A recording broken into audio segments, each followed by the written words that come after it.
poets, we'd like to be writers, but as everybody knows, you can't earn any money that way. Or another person says, well, I'd like to live an out-of-doors life and ride horses. I say, do you want to teach in a riding school? Let's go through with it. What do you want to do? When we finally got down to something which the individual says he really wants to do, I will say to him, you do that. And forget the money. Because if you say that getting the money is the most important thing, you will spend your life completely wasting your time. You'll be doing things you don't like doing in order to go on living, that is, to go on doing things you don't like doing, which is stupid.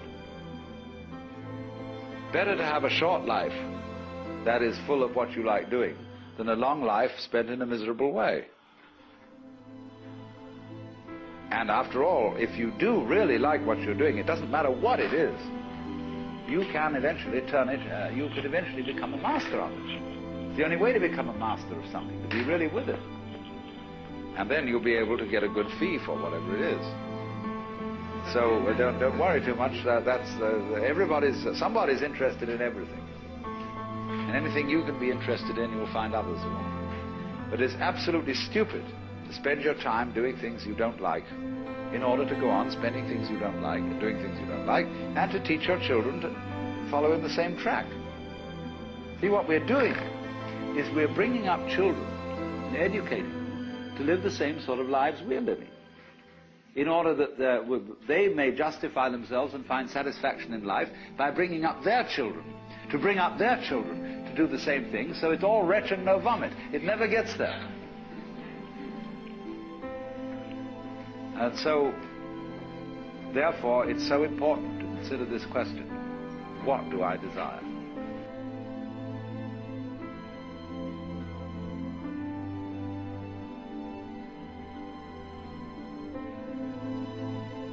Good morning, everybody. Yeah? All right, good morning, everybody. So you guys have one of your tougher challenges of the semester. You notice that it's worth double points, and you have a presentation to give either this week or next. So this is kind of elevating the stakes a little bit. And you've already seen the instructions, but just to remind you, because I'm basically going to do challenge 6 for you today in a certain format, is that step 1, you have to get uncomfortable. You have to go do field work for at least an hour. Just do something that makes you uncomfortable, that stretches your limits a little bit. And while you're doing that, you should have some sort of realization about realization. You should be able to identify something that has been realized, something that need not have been but has been created, and then describe how this reality is realized, what beliefs, behaviors, and structures or institutions have made it real. And then you're going to make a case potentially for how things could be different. And that's what I'm going to do today. I'm just going to do a 3-part talk today in which I'm going to identify a realization, show you how it's been realized, and then tell you how things could have been different. And the first part of this is just knowing how you know when something has been realized. Like, how do you know when something is socially constructed? And it's really just 2 pieces of this. The first one is that it's taken for granted and it appears inevitable. So there's a lot of these things like beauty standards, time, like our time consciousness.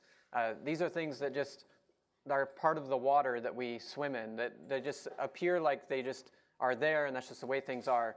But upon further analysis, you realize that they need not have existed in this way. That there are places in the world where they don't have clocks and calendars, and there are places in the world who keep time in totally different ways than we do. And there are places in the world who have totally different beauty standards than we do. So these things that seem like truths, like our beauty standards and our time standards, are actually socially constructed. They are realized. So today I'm going to show you how the self itself is a realization. And that's kind of a really deep idea. But I'm going to take this a little step farther. Like, the way that we feel about ourselves is a realization.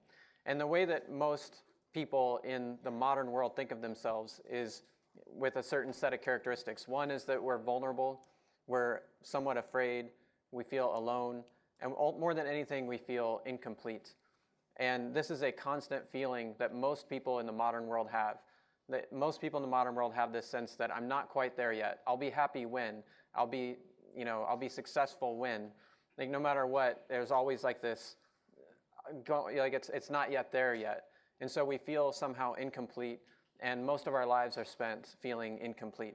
And I want to show you that this is actually a reality that's been realized, and it need not be this way. In fact, many of our ancestors probably never felt this way. And so this is going to be the story of the realization of these things, of the alone self, the incomplete self, and the self as we know it. So let's start with part one then, that it need not have existed in this way. And of course, the best way I know to do this is to go to my friends in New Guinea and show you how they don't feel alone and afraid and vulnerable and incomplete. So let me just show you one scene that happened when I was there. They have this merita, or it's a pandanus fruit that grows up on these trees like this, and it's this giant fruit. You can't quite see it underneath there, but this is what it looks like. This is the fruit. And you can't actually eat anything of this fruit except the sort of greasy outside of it. So what they do is they wash the outside, and it washes off this stuff that you'll see, kind of this juice that starts to fall off the seeds from the outside. This is really greasy and fatty, and they don't have a lot of fatty stuff in their diet, so this is like really, really big deal to them. This is really delicious. And then they just like squeeze this fatty stuff all over their food, so it creates like a sauce that they put all over their food. And sometimes a village will have a lot of this, and so this is the scene that you're going to see here, is that here we are in the village. This is the village I live in, and I'm just taking you inside the house here. This is like my family, very extended family here. There's Lazarus, my brother, Penny, my other brother, and they're all just sharing food and water. And this is basically how things go here, is that everything's shared within the village. But this day is a very special day, so we go out and we're just kind of hanging out. We've been told that a neighboring village is going to attack us. And so we're kind of doing these like little warm-up dances and things, and they're singing these songs. And then pretty soon here comes the attack. And you'll notice that they are not armed with spears or bows and arrows. They actually have food, and they're going to attack us with kindness. They're going to attack us with food. And they literally run down the hill here and stuff it into our faces. So you see the kid there get blasted in the face. and this just goes on and on for about 20 minutes. And then they eventually grab like one of our main sort of leaders, like one of the most prominent men in the village, and they hold him up. Here they hoist him up. And this is just kind of taunting him and teasing him, preparing him for the challenge. And then they run off into the woods. And then our job is to follow them back to their village, and they've prepared a feast for us. And the idea is to see if we can actually eat all the food that they've prepared for us. And along the way, they've set up all these booby traps, so like trees are falling down on us, and we have to break through the trees that fall down. And then right outside the village, here we are actually breaking through a final barrier here. And just outside the village, their whole village gets together and does one last chant as sort of taunting us, like, yeah, just see if you can eat all the food that's behind us over here. And then we do our last final chant before we go into the feast.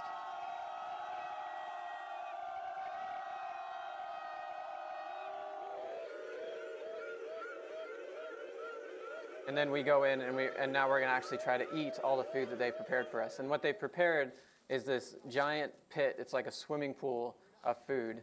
So it's not the most appetizing to, like, say, a Westerner, but you'll see here off to the left, it's just this pit of food that we are surrounding. And you can see all the seeds along the side. That's all merita seeds. And there's the pit of food that we have to try to finish. So it's like a baby pool of food, you might say. And so eventually my battery runs out here, and so I don't get the full film. But we get beaten. We can't eat all the food. And then the leader of their village takes his spear, and he starts walking around really menacingly. And it looks like, if you don't understand the language, it looks like he's threatening us. Like, it looks very scary. But if you understand what he's saying, all he's saying is he's walking around and he points to people who have helped prepare the feast. And he just says, like, you know, Ben prepared the ground, ho, you know, and then he walks the other way, and he's like, and then he just like is constantly like thanking everybody for creating this big feast. And then he launches at us with his spear, like he's going to spear us, and he says, I've knocked you down by serving so much. and we're all just laying there like after a Thanksgiving meal, like can't finish anymore, right? And the point of this kind of thing is that this is what they do with when they have too much. They don't have any way of showing off. They don't have any way of conspicuously consuming and saying like, I'm wealthier than you are. The thing that makes the most sense in a situation like this, in an environment like this, is not to show off your wealth, but to give away your wealth. And so they're constantly giving away their wealth in big feasts like this. And what happens after this feast, of course, when we can't finish it, is that we go back to our village and we prepare a big feast for them, and it just goes back and forth like this. And it becomes a very different type of economy, and it creates a very different sense of self. The self is not someone who's trying to consume things and show people how wealthy they are or what their identity is or anything like that. It's a society melded around relationships and building relationships. And the best way to think about this is actually two different types of societies. One you might call a gift society, and the other one is a commodities-based society. And if you think about any one thing, like there's a pencil sitting here, anything could be a gift or a commodity. This pencil could be a gift if I just give it to somebody, then it becomes a gift. If I sell it to somebody, it becomes a commodity. And the important thing about that is the difference it creates in the relationship. If I give it to someone, it creates a different kind of relationship than if I sell it to somebody. And if you have a society that only operates on gifts, then their relationships are going to be different than a society that operates on commodities. So a gift, of course, is all about valuing the people. When I give it to somebody, it's about creating a relationship between us and creating a relationship between us. If I sell it to somebody, I'm just trying to make money, and the value of this pencil is not in the relationship it forms, but instead it's in the economic value. Like how many cents is this thing worth? So what happens then in a gift economy is it creates a sense of interdependence between people. They feel connected in some way by the gifts that they've given to other people. Whereas in a commodity society, you get a sense of independence. So if you play this out in our triangle of beliefs, behaviors, and structures, we're actually realizing a different kind of reality here. If your everyday behaviors are around commodities, where you make money, you put money in your pocket, you go to the store, you spend money, those things become yours. You have a different sort of consciousness forming there about individualism and independence and so on. So the commodity-based society creates this sense of the individual, whereas a gift-based society, we've actually had to create a whole new word for this in anthropology, and this is the word dividual. It's a very strange word, but in societies that do mostly gift exchange, the people don't act like individuals in the same way that we act like individuals. They tend not to champion their own opinion. They tend not to try to dress differently or show off a different way of being. They're not seeking an identity. And so these people are actually more focused on relating to other people and focusing on relationships rather than their individuality. And so ultimately they create what you might call a relational identity.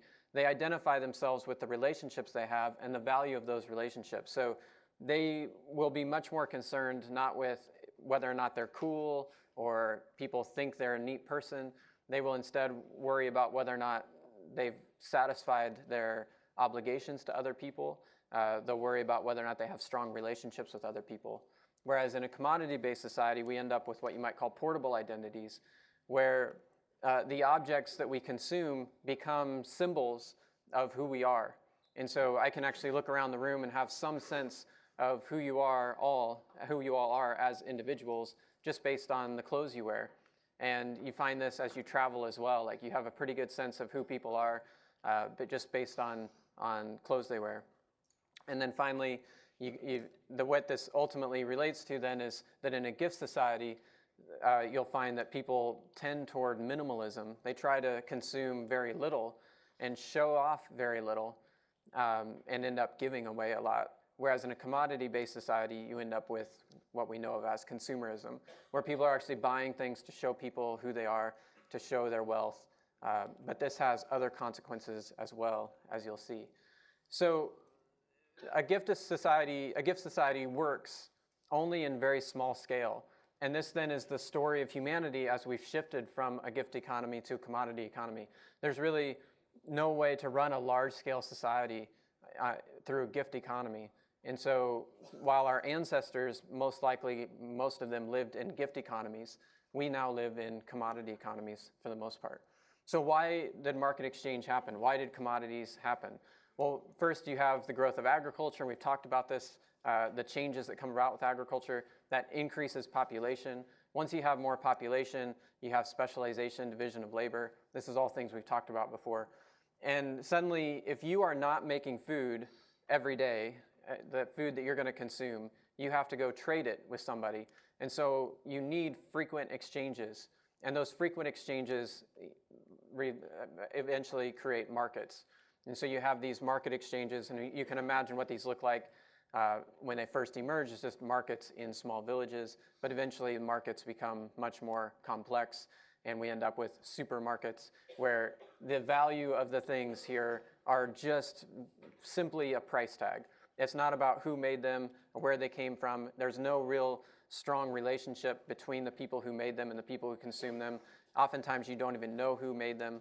And then of course you have these markets which are even more abstract and obscured, where it's not about human relationships at all. It's entirely about economic value. So how does this reality get realized? I can just, again, just to frame the picture here, like we talked about this as the triad of realization. And if we think like to, say, people in the Kalahari, like how do these people go from living on the land to being in a market economy? There's actually an interesting movie about this. In Kalahari, it's always Tuesday, or Thursday if you like, or Sunday. No clocks or calendars tell you to do this or that. This is from The Gods Must Be Crazy, and it has like this nice little metaphor where a Coke bottle falls out of the sky. Lately, strange new things sometimes appeared in the sky. Noisy birds that flew without flapping their wings.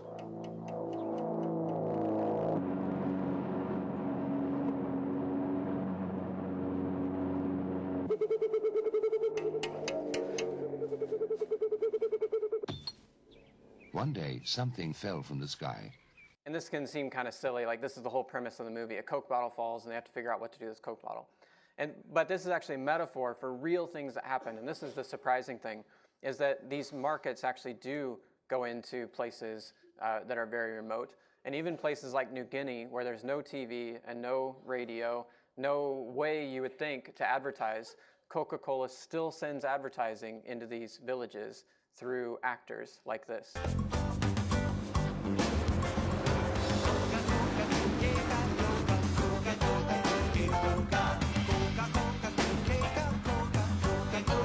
There are 180,000 vehicles delivering Coke throughout the world every day.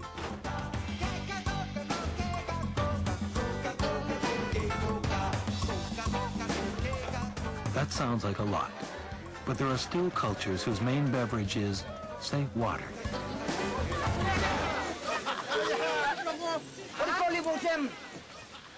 Coca-Cola. Coca-Cola ya. What is Coca-Cola ya? No. Hey. You only pass. Am I block him? You can throw more or what him? Am I block me?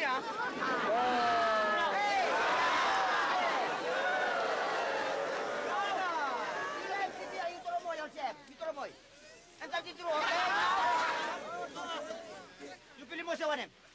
Pilih mo sa wanem. Kiss him now.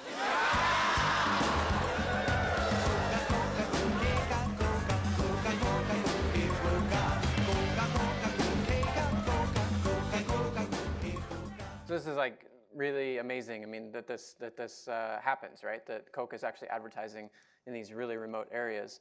But there are reasons for that. The market has to expand. Coke has to expand in order to expand its profits. So essentially, here's why the market expands. A company like Coca-Cola or any other company seeks more customers. They want to elevate their demand. And when they do that, then a tricky little thing happens, and that is that the locals need money. So especially in a place like New Guinea or the Kalahari, you're going into these places where people live off the land.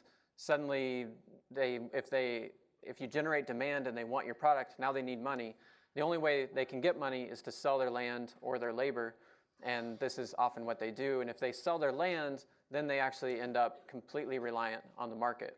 And so this is how the market, that now that people are not in a commodity or a gift-based economy, they now shift to what has to be a commodity-based economy. They have to be reliant on the market once they give up their land and labor. And this has, of course, happened all over the world to this day, and this is what's generally created the world as we know it.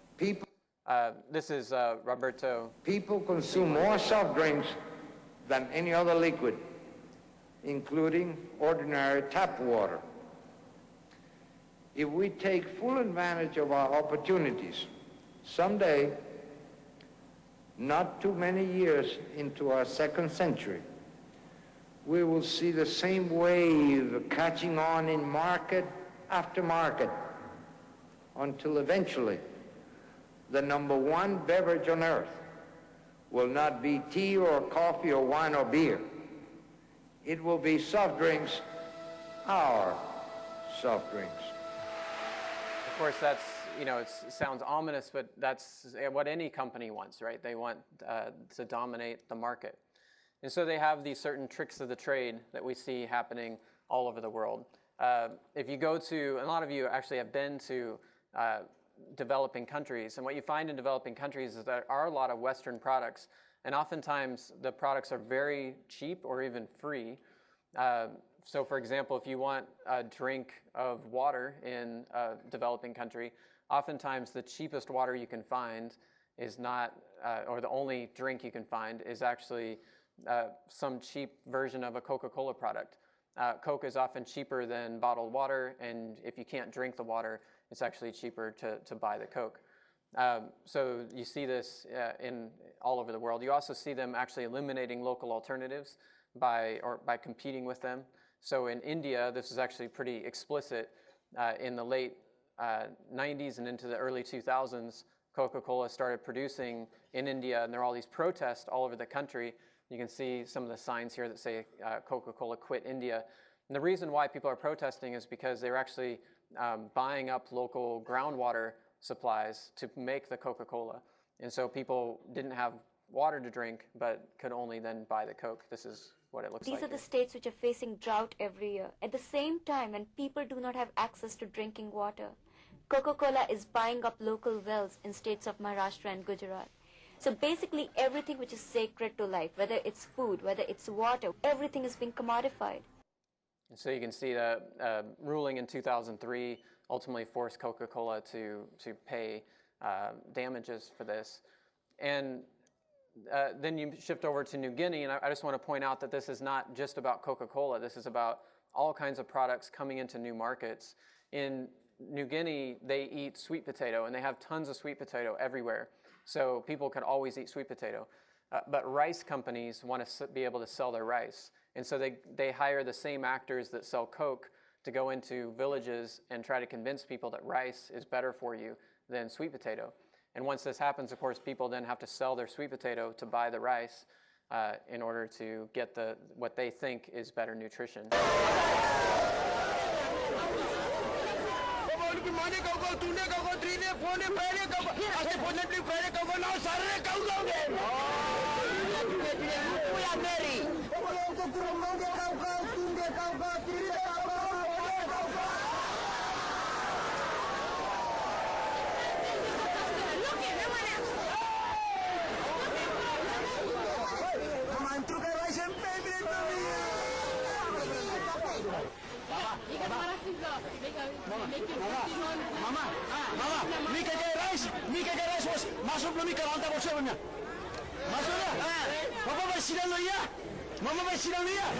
Their message about moving away from the traditional diet receives enthusiastic support.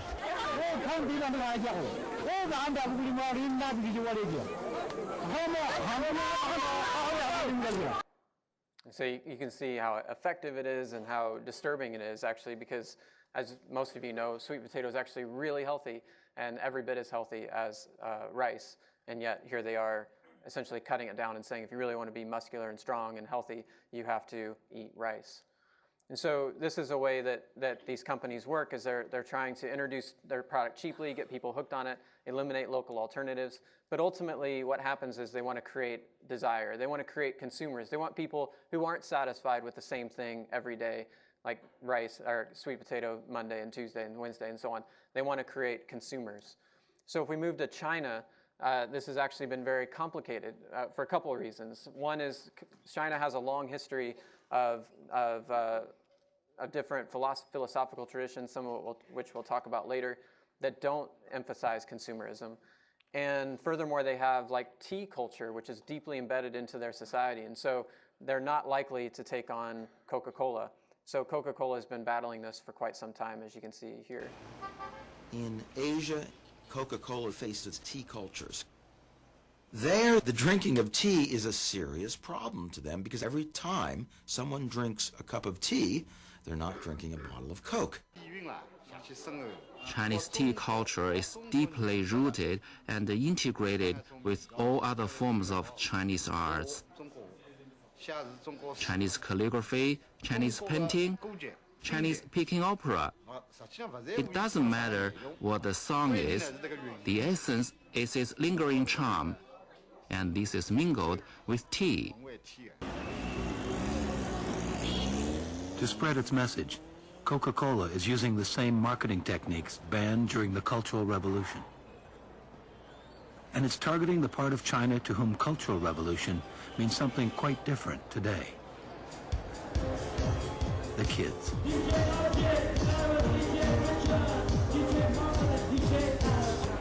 As elsewhere, many Chinese youth buy into the idea that you can achieve happiness by consumption. That's a new idea for the Chinese. But then, it once was for the folks in Rome, Georgia, too. And the reference to Rome, Georgia there is that people in Rome, Georgia, which is just down the street from Coca-Cola headquarters, actually drink more Coke than they do tap water. And that's kind of the ultimate goal. So this then is that shift that's happening. We're shifting from gifts to commodities to basically a consumer society. And the point here is that actually all of us have now been shifted to this consumer culture. Some people call this Coca-Colanization, just as a rip off of Coke's practices. But Coke is not the only one, right? This is happening. All companies are trying to move into new markets and do this kind of thing. But in a way, we're all Coca-Colanized, and we all have this bit of consumer culture in us. So, for example, advertisements deeply shape our identities and our happiness in ways that we often don't recognize. This started happening quite profoundly, like starting in the 50s and 60s and on into the 70s. And I just want to share some of that history with you.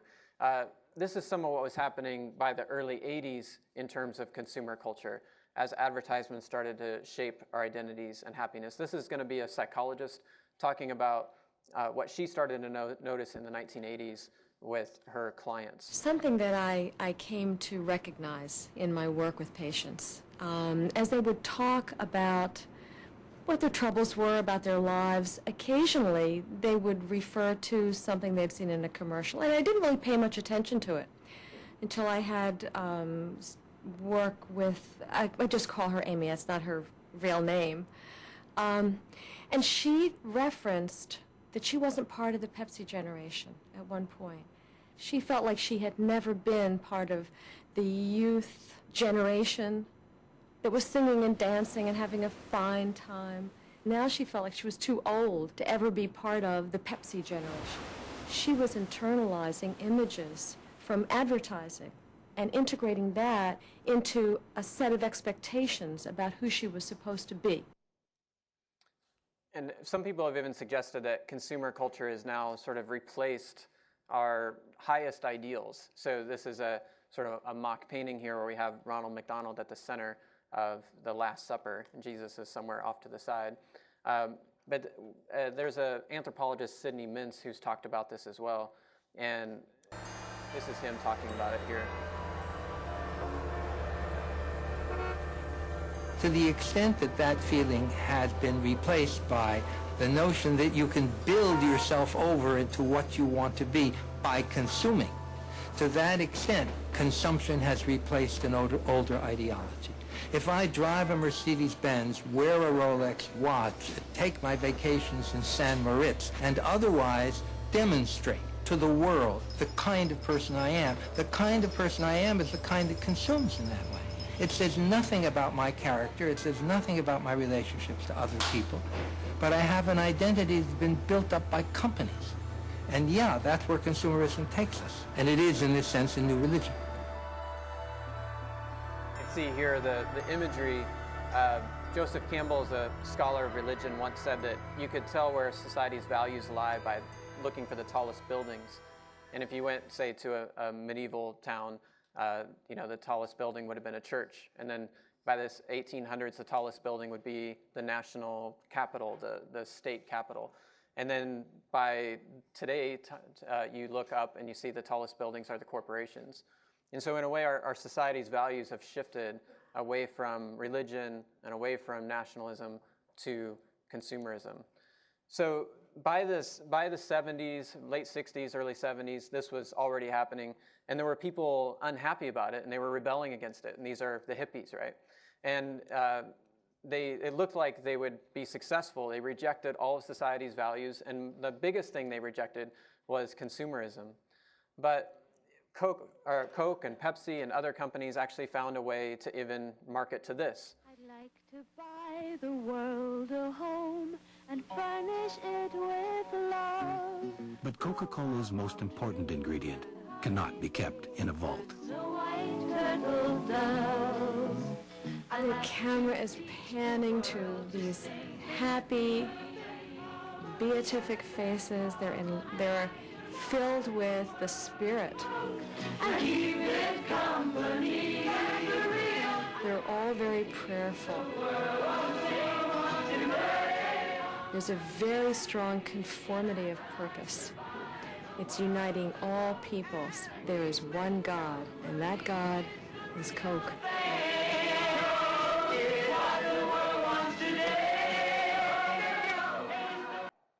So there's a big shift starts to happen here because the hippies reject all of these types of things. They reject all the advertising. They reject consumerism. But at the same time, what emerges through this cultural shift in the 70s is what's sometimes called the new individualism. So the new individualism is a shift in our culture that happened from the 60s to the 70s that sometimes people associate with hippies, but in fact took over our entire culture. And the piece of that is that we became much more individualistic at that time. So if you asked people in the 1950s whether they felt like they were important or whether they wanted to stand out, only about a very small handful would say they wanted to. About 3% of people in the 50s really desired to be an individual that stood out from the crowd. By the 1980s, that number was 80%.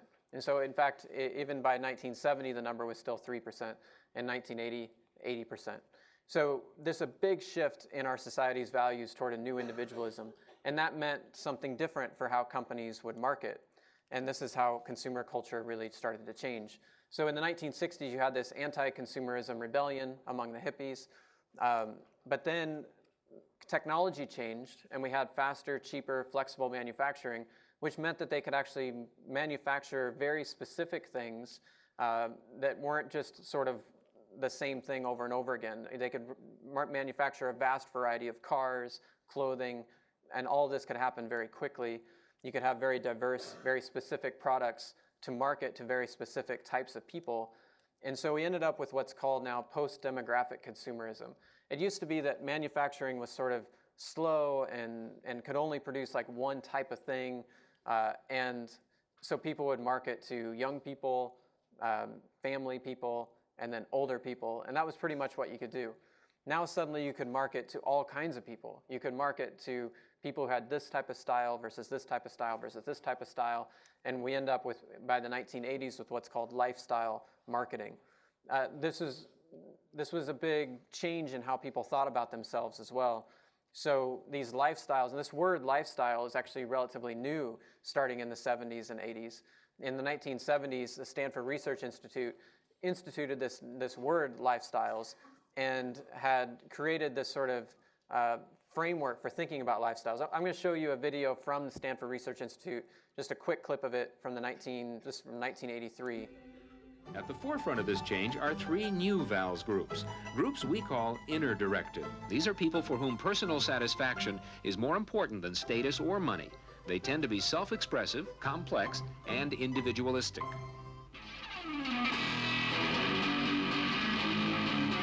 Rob is an I am me. I am me's are searching for new values, breaking away from traditions and inventing their own standards. Rob even invented his own name, Rob Noxious. Jody is an experiential. This is a group seeking inner growth through direct experience. Experientials aren't in one place much. This is the try-anything-once crowd, and all that activity takes goods and services.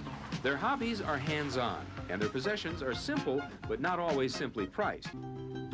So all that can seem like really cheesy to us, like looking back at the 80s, but you started to see there how nuanced the marketing was becoming.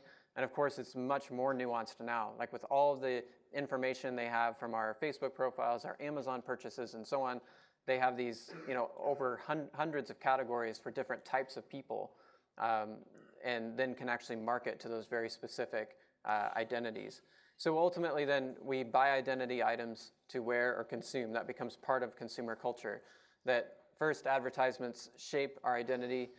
We have a sense that we need an identity. And then we go buy products to fulfill that identity in some way.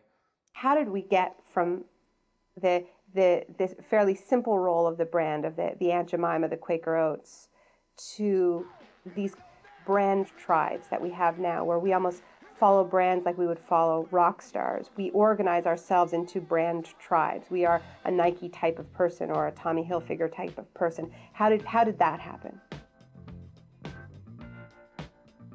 There were a handful of brands that understood that marketing could play a larger role than simply branding their product as a mark of quality.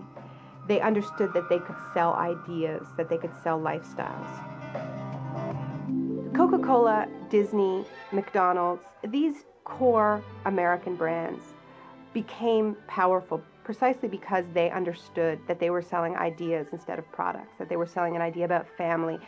Coca-Cola was selling the youth lifestyle. In the 60s, they started selling peace and love. They were selling something way more profound than their fairly generic product, which was this black fizzy liquid.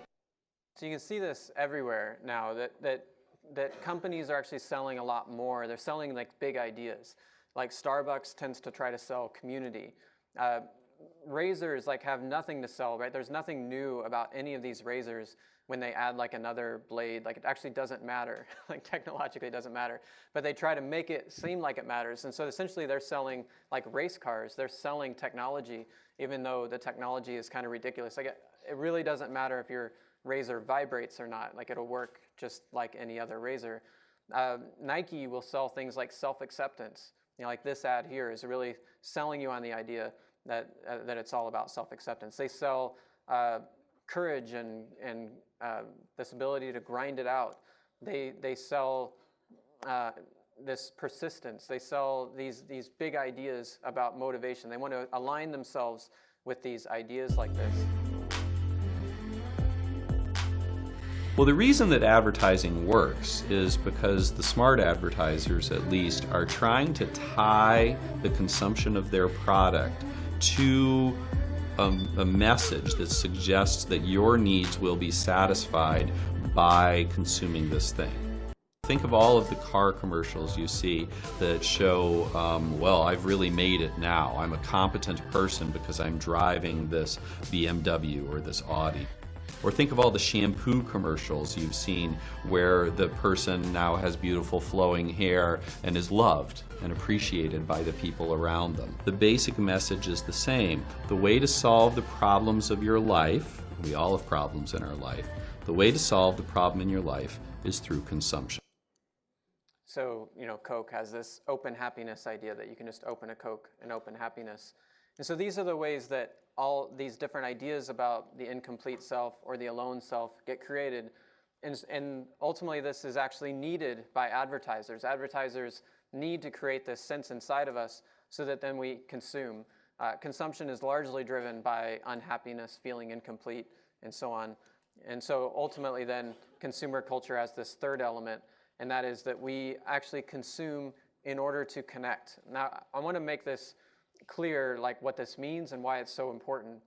And that is that traditionally we would connect to consume. Like what I mean by traditionally is like through most of human history, humans created relationships with other humans so that they could protect each other, so that they could find food when they didn't have food themselves. Like my friends in New Guinea give and give and give and give, but by giving and giving and giving, they know that when they are out, like when they don't have food, when they hit a weak time in their garden, they can go to somebody who has a strong garden at that time and know that they'll get fed by them because they fed them in the last time that they were. And this becomes like a insurance system of sorts.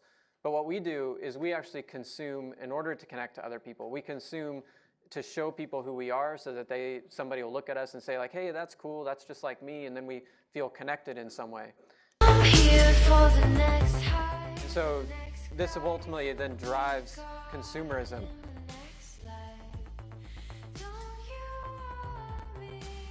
Like this idea of like, don't you want me now? Like we all have that sense of like, you know, buying something cool and then looking cool and then feeling like maybe somebody will want me now. Maybe I'll be able to connect with somebody now.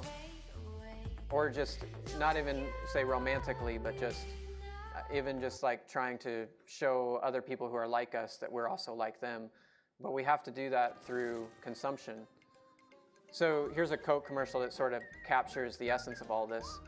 Here, Mr. Burns is kind of on his, kind of down and out. He walks into this place where everybody's connected, having a good time.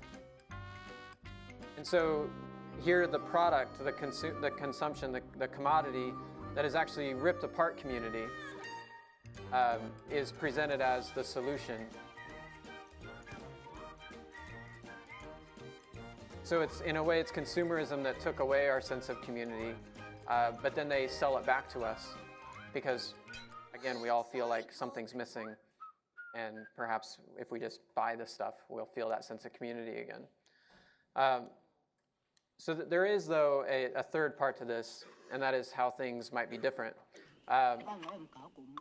So here, back in the Kalahari, in that movie, there's sort of the metaphor of this here. They're talking about the Coke.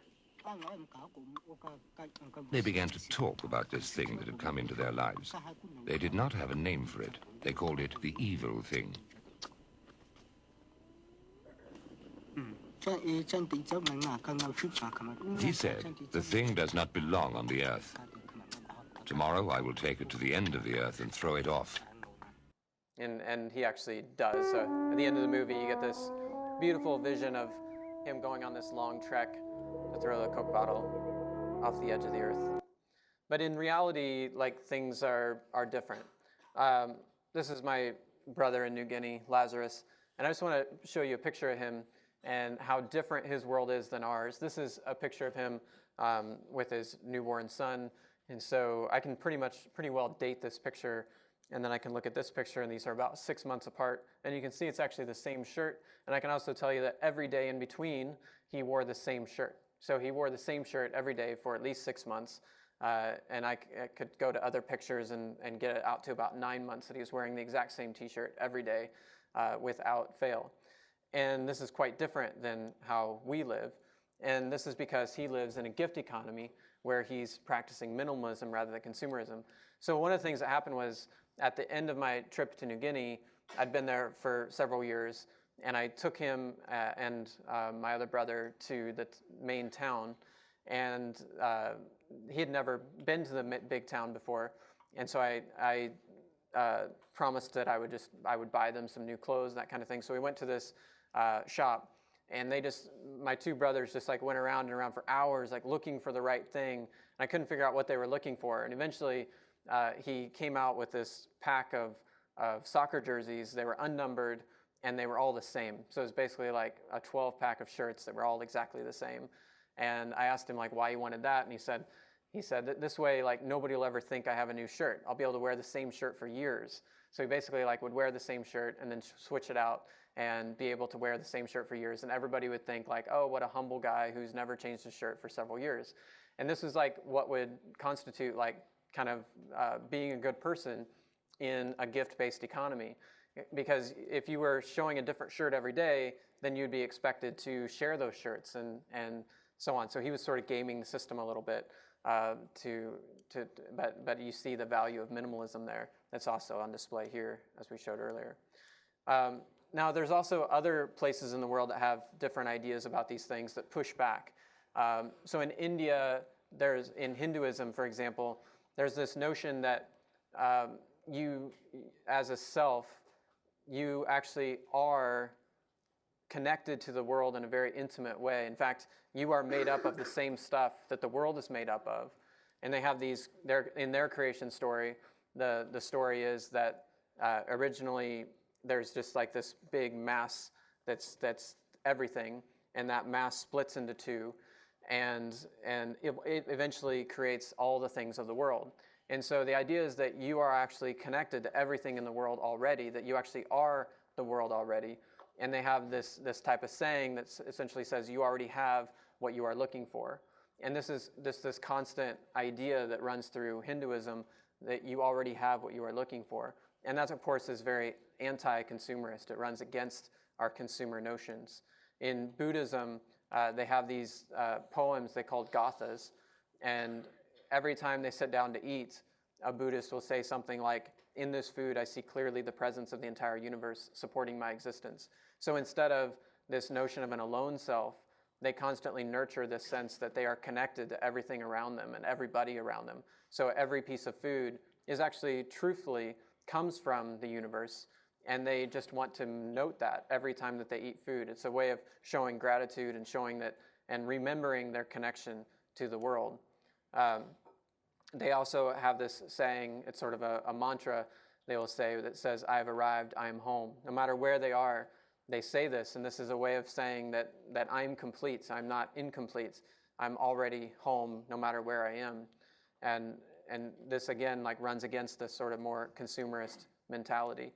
And in China, they have this idea from Taoism where they want to simply accept what they call the self just so. That is, like you just, instead of always looking to the future of like who you might become, they have this idea of the self just so. And your goal in life is not to become something else and achieve something else, but instead just to accept yourself just so. But all of that said, there are a lot of changes happening in the world. And as you know, Shanghai is a very modernizing city, and there are a lot of forces happening throughout Asia. And on trendwatching.com, for example, just a couple years ago, they pointed out that post-demographic consumerism is now happening in Asia as well. So the same shift that we saw here about 40 years ago that we talked about today to lifestyle marketing is now happening in Asia as well, in even the most remote regions of Asia. And here you can see like a Levi's commercial from just a couple years ago in 2015. And traditionally, like Chinese New Year is a time for families to come together. Levi's realized that throughout China, a lot of young Chinese people were taking it as an opportunity to party like they see happening in the West. And so they're sort of advertising to that shift, that market. So these things are all up in the air in a way and changing constantly. But it's worth remembering at least that throughout most of human history, this idea of the incomplete self that most of us feel is not, it's not a universal, it's not something that's always been there. It's something that has been realized. And so as we head out today, I want you to think about that in relation to then like what your desires actually are. So advertising tries to like create a sense of desire in you, tries to get you to desire certain things. Today's note card is about what you actually desire. If you can turn off all the advertising, the need to succeed, the need to show people who you are, the need to strive for identity, what if you could look past all that? What do you actually love? Well, it's so amazing. As a result of our kind of educational system, crowds of students say, well, we'd like to be painters, we'd like to be poets, we'd like to be writers, but as everybody knows, you can't earn any money that way. Or another person says, well, I'd like to live an out-of-doors life and ride a horse.